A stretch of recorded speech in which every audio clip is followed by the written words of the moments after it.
Have you ever noticed the more you share your problems, the lighter you feel, yet strangely, the weaker you start to look? The truth is, not everyone who listens to your struggles wants to see you win.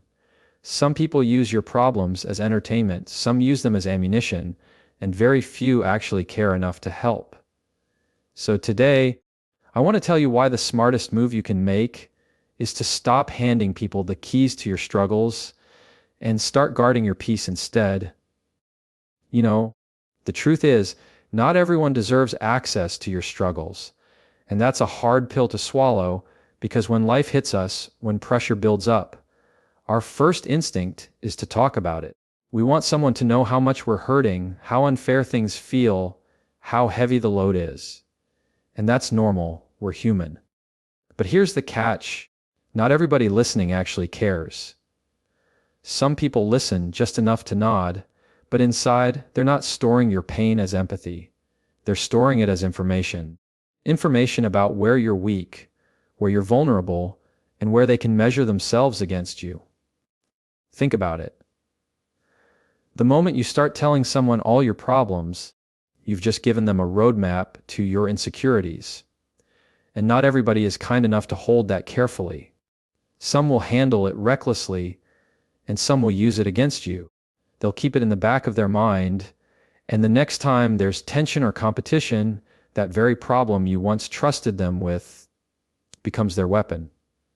That's why wisdom says, protect your problems the way you'd protect your passwords.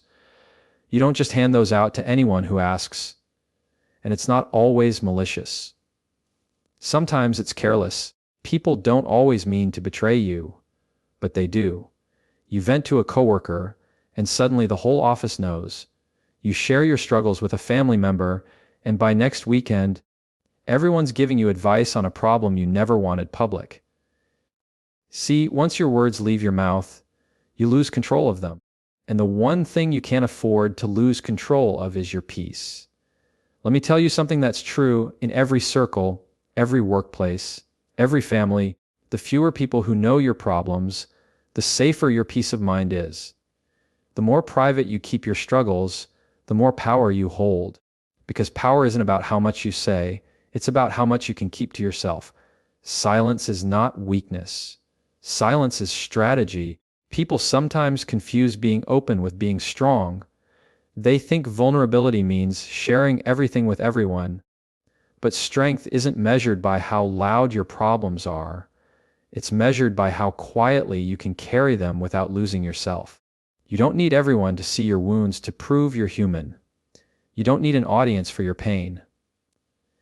What you need is discernment. The wisdom to know who's for me, who's against me, and who simply doesn't need to know anything at all. The world is full of listeners, but very few of them are true supporters. Some people smile in your face, then turn your problems into stories. Some people pat your back, then secretly feel better about themselves because at least they're not in your situation. And others, they don't care enough to help. They only care enough to know.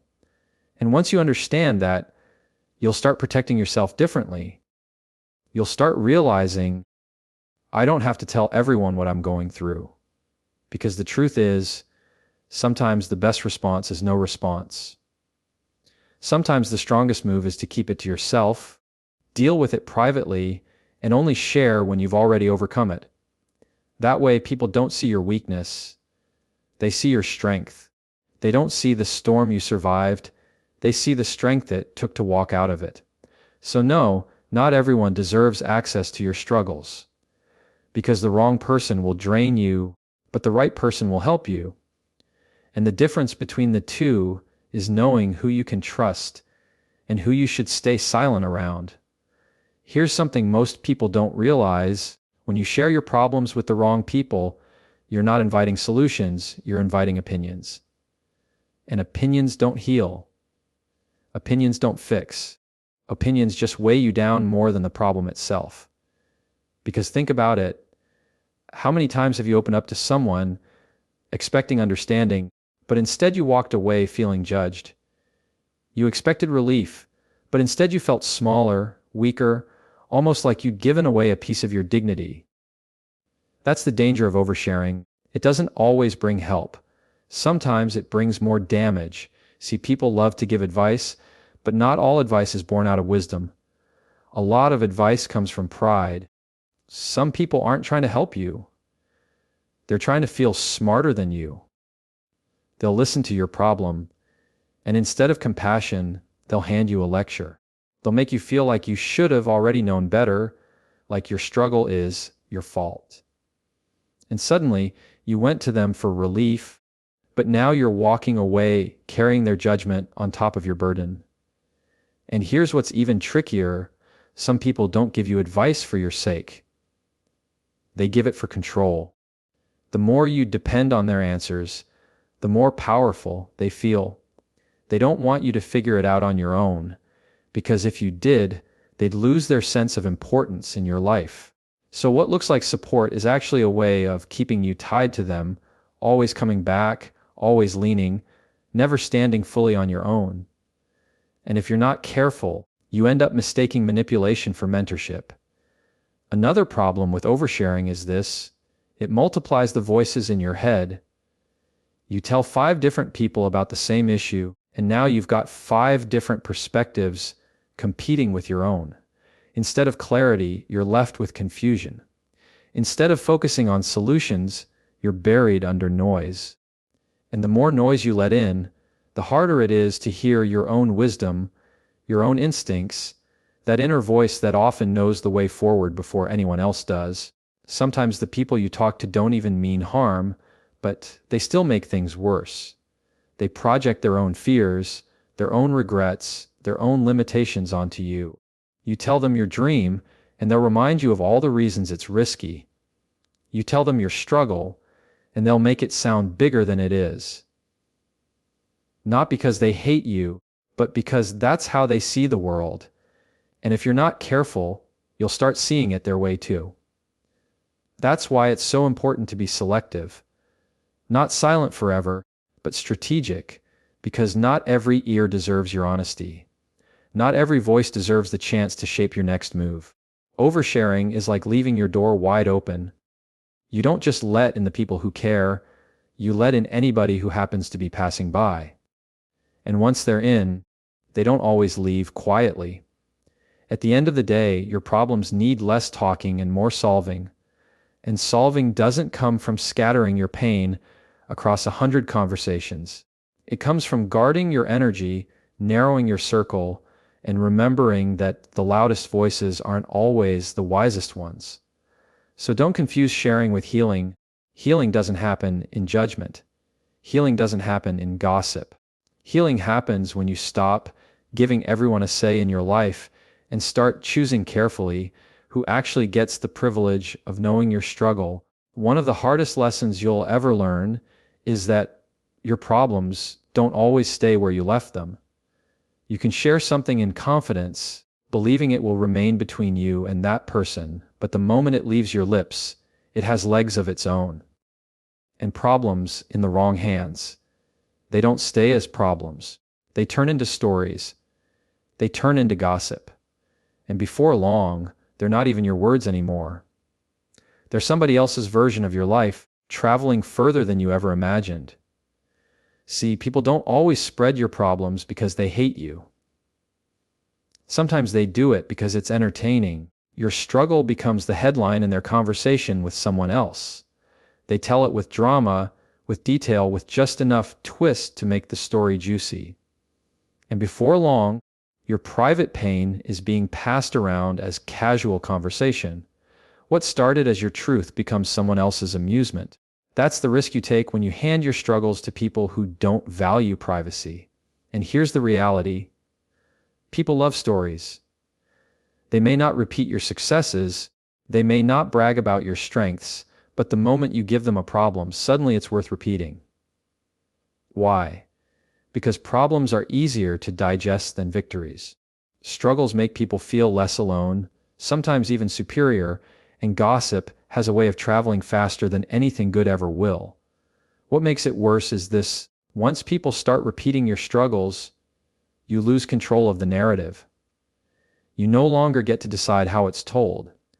You don't get to decide what details are emphasized or what context is left out. Suddenly your life is in someone else's hands, shaped by their perspective, their tone, their exaggeration. And when it circles back to you, it doesn't even sound like your story anymore.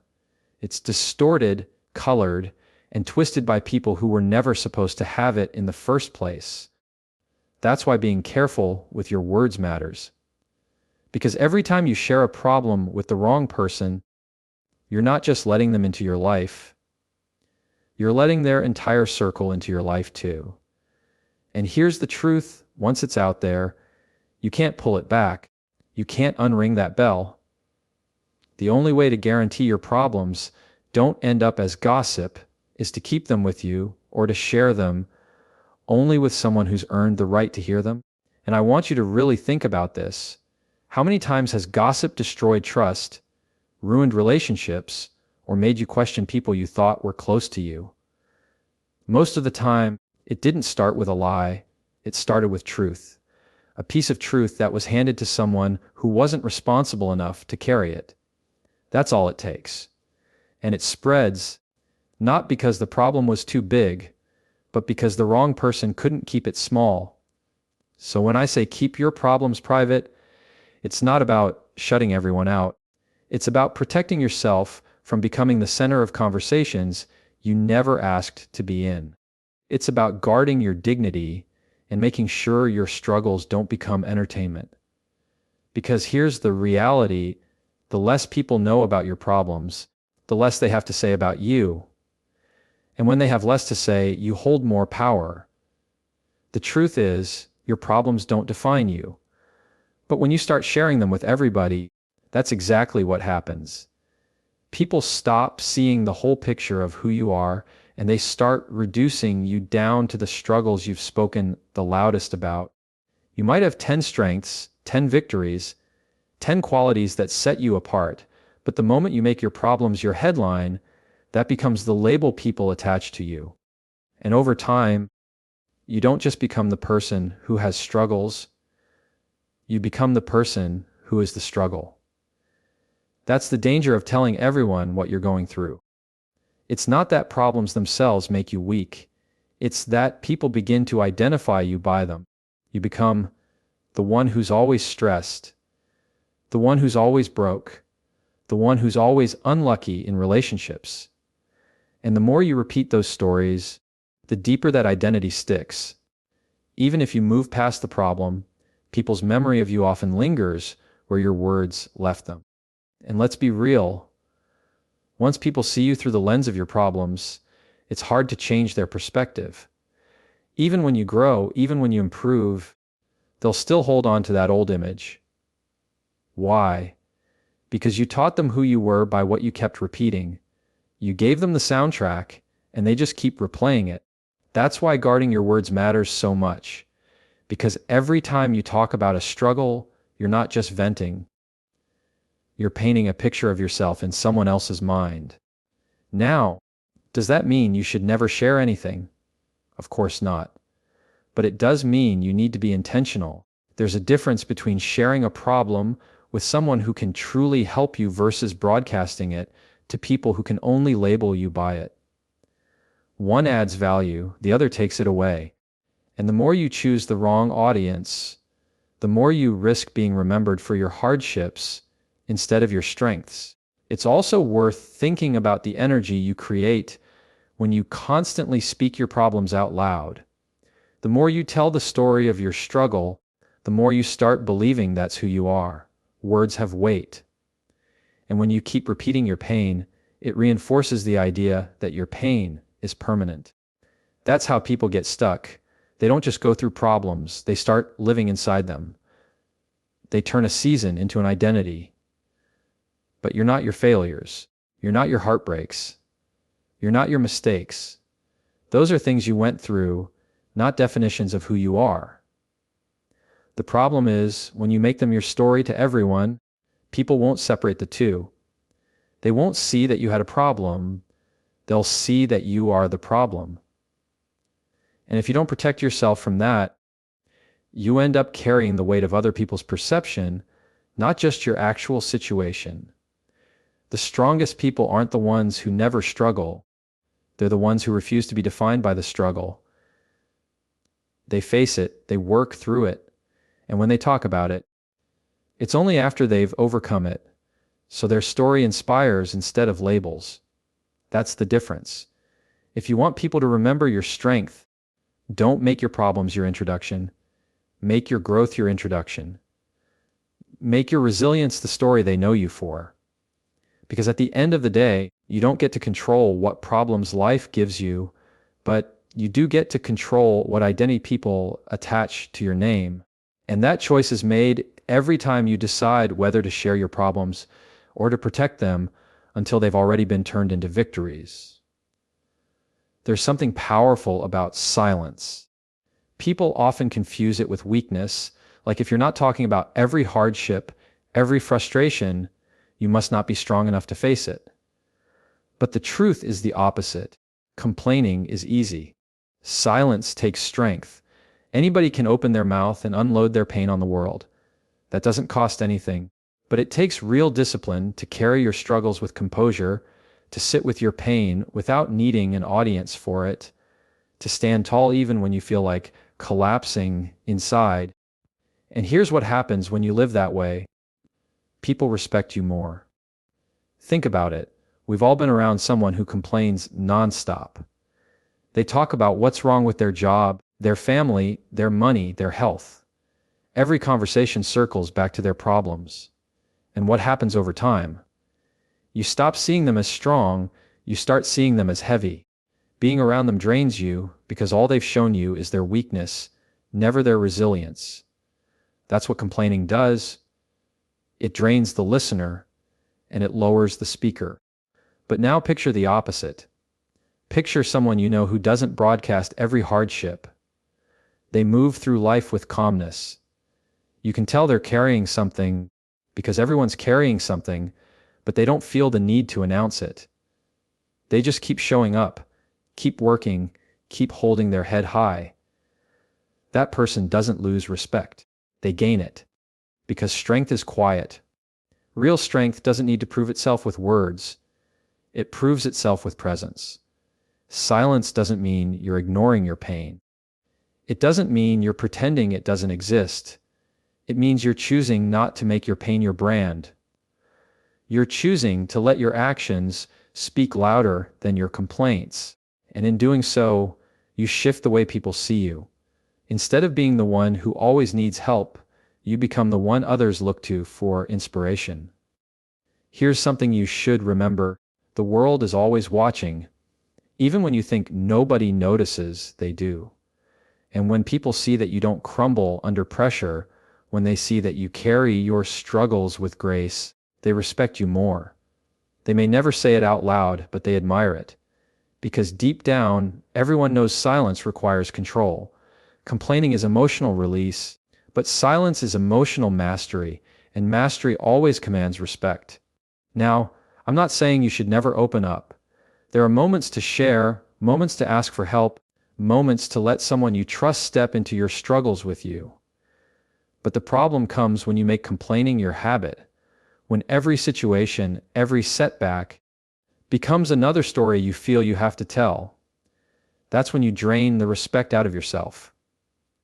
That's when people stop listening, not because they don't hear you, but because they've already labeled you as someone who can't handle life without constant sympathy. And here's the part nobody tells you. When you complain too much, people stop taking your pain seriously. They hear you so often that your problems become background noise. What used to sound urgent now just sounds repetitive. You lose credibility, not because your problems aren't real, but because your response to them has become predictable. That's what silence protects you from. Silence keeps your credibility intact. It makes people pay attention when you finally do speak, because they know if you're saying something, it matters. So yes, silence builds respect, and complaints drain it. You don't earn respect by talking about every storm you're in. You earn it by walking through the storm with enough strength that people can see it, without you saying a word. Every time you hand your problems to the wrong person, what you're really doing is delaying progress. Because the truth is, most people can't fix what you're going through. They don't have the power, the tools, or even the perspective to solve it for you.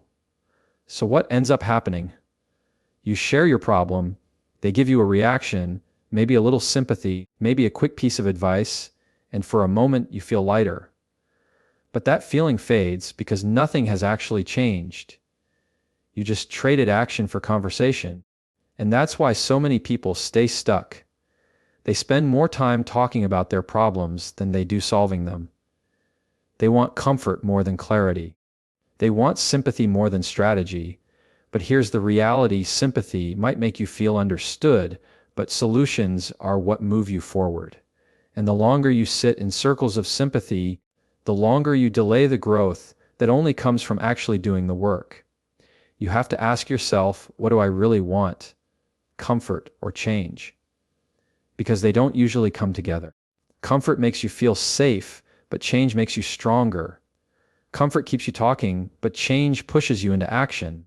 And the people who keep running back to comfort never reach the other side of their struggle because they've trained themselves to need an audience instead of a breakthrough. Sometimes we confuse venting with healing, but venting is just releasing pressure. It doesn't fix the leak. Healing takes more than words. It takes decisions. It takes discipline. It takes the courage to sit with your pain long enough to find the solution instead of rushing to someone else to carry it for you. That's how growth happens. Not in the telling, but in the doing. And here's something important to realize: solutions don't live in gossip circles. They don't live in complaint sessions. They don't come from telling everyone how unfair life feels. Solutions live in discipline, in silence, in those moments when you stop talking about the problem long enough to start working on it. That's where breakthroughs are born, not in conversations that go nowhere, but in actions that move you forward. When you start shifting from sympathy seeking to solution seeking, everything about you changes. Your posture changes. Your presence changes. People stop seeing you as someone who's always in need, and they start seeing you as someone who takes ownership. And ownership commands respect in a way complaints never will, because respect doesn't come from how loudly you share your struggles. It comes from how clearly you show your strength. There's also freedom in it. Because the more you rely on sympathy, the more you stay tied to other people's responses. If they listen, you feel better. If they don't, you feel worse. Your peace becomes dependent on someone else's reaction. But when you decide to focus on solutions, you take that power back. You're no longer waiting for someone else to validate your pain. You're turning your pain into progress on your own terms. And that's where real strength lies. So, the next time you feel the urge to share your problems with everyone, stop and ask yourself, am I looking for sympathy or am I looking for a solution? Because one will keep you talking, but the other will keep you growing.